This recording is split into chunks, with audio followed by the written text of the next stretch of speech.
भले ही ये गरीब का बेटा हो, लेकिन एक खासियत है इसकी कि ये अपने बच्चों की दूध का पैसा भी मुंह से मुंह में लगाता है। इतना बड़ा दिल नहीं होता सब लोगों के पास, अमीरों के पास तो वैसे नहीं होता है। इतनी बड़ी हिम्मत भी कोई गरीब ही जुटा सकता है कि वो अपने हिस्से का, अपने बच्चों के हिस्से का भी अपने महापुरुषों के नाम कर दे। क्योंकि 12 ये जो जहां साउंड से जुड़ी हुई चीजें रखी है वहां से हट जाओ, बस ये अनुरोध है कि वहां से हट जाओ। देखो इसको ऊपर उठाओ।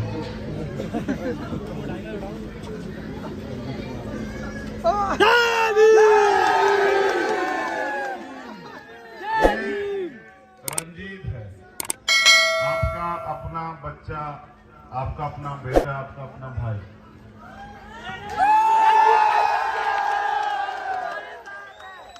मैं आपके प्यार का, आपकी भावनाओं का सम्मान करता हूं, लेकिन मैं नौजवान साथियों को ये भी कहना चाहता हूं कि अगर सिर्फ नारे लगाने से शक्ति मिला करती तो हम सबसे शक्तिशाली होते दुनिया में, भारत में नहीं। क्योंकि हमारे लोग बाबा साहब अम्बेडकर के सबसे ज्यादा नारे लगाते हैं, लगाते हैं नहीं लगाते हैं, लेकिन राजनीतिक हैसियत तो हमारी सबसे ज्यादा कमजोर है। तो इसका मतलब खाली नारे लगाने से शक्ति नहीं मिलेगी। अब मेरी बात पे आप गौर करो। मैं अपने महापुरुषों को नमन करता हूँ। मेरी माताएं बहनें यहाँ उपस्थित, पहली बार नहीं आया है चुनाव तो हर 5 साल बाद आता है। उससे पहले भी आता है चुनाव, कभी विधानसभा का, कभी लोकसभा का, कभी और कोई अन्य चुनाव आते रहते हैं।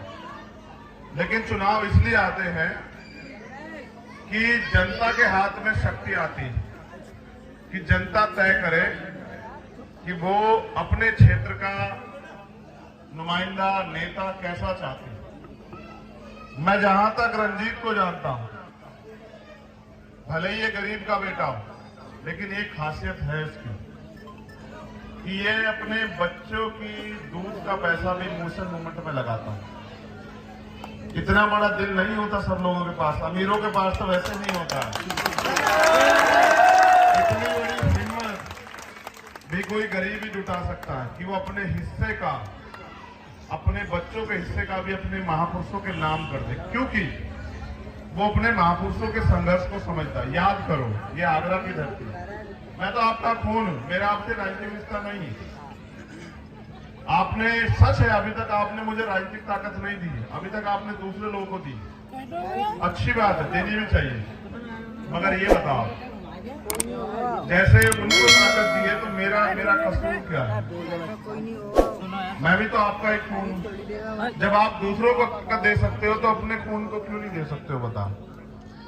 आप ताकत रंजीत को थोड़ा ही दे रहे हैं, आप ताकत सविता बहन जी को थोड़ा ही दे रहे हैं, आप तो ताकत चंद्रशेखर आजाद को दे रहे हैं। मैंने आपसे नहीं कहा विधानसभा में, मैं इस गली में नहीं आया कि मुझे ताकत दो। आपको लगता था कि हमसे जुड़े हुए दूसरे लोग ताकतवर हो सकते हैं, लेकिन मैं आपसे कह रहा हूं, ये शहर का चुनाव, नगर का, आपको नगर की सरकार बनानी। आपका पार्षद कैसा हो ये आप तय करेंगे। वो आपके बिजली, पानी, सड़क, सफाई, स्कूल की लड़ाई कैसे लड़ेगा ये आप तय करोगे। मगर बाबा साहब अम्बेडकर ने जब वोट का अधिकार हमें दिया तो ये थोड़ा ही कहा कि सिर्फ अमीर के बच्चे आगे बढ़ेंगे या पैसे वाले लोग ही राज करेंगे। उन्होंने तो ये कहा ना कि इस वोट की शक्ति है। उन्होंने तो कहा ये बात जब उन्होंने वोट का अधिकार हमें दिला, कहा आज मैंने रानी का पेट चीर दिया है, आज के बाद राजा आपकी वोट से तैयार होगा।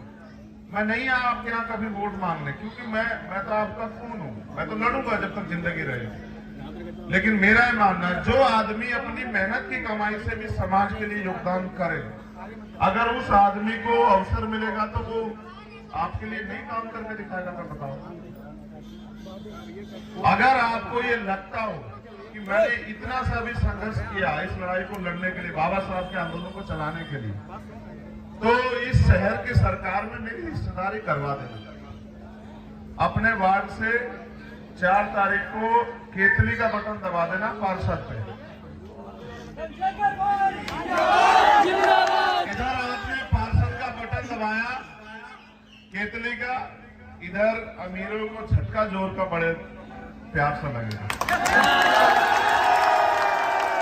उनको लगता है कि गरीब कीड़े मकोड़े हैं और ये इनको रोजी रोटी सम्मान मिले ना मिले कोई फर्क नहीं पड़ता। मगर मेरा ऐसा मानना है कि बाबा साहब ने संविधान को लागू कराने के साथ ये सपना देखा था कि इस देश में व्यापक सामाजिक, आर्थिक, राजनीतिक गैर बराबरी खत्म हो जाएगी। आज तक भी नहीं खत्म हो पाई, इसलिए वो गैर बराबरी खत्म हो, उनका अधूरा सपना पूरा हो तो उनके बच्चों को कुछ ना कुछ कुर्बानी देनी पड़ेगी। तो मैं यहाँ बहन सविता सिंह जी के लिए और अपने छोटे भाई के लिए मैं आपसे मदद मांगने के लिए आया, गरीब के बेटे के लिए, कि उसकी मदद कराना।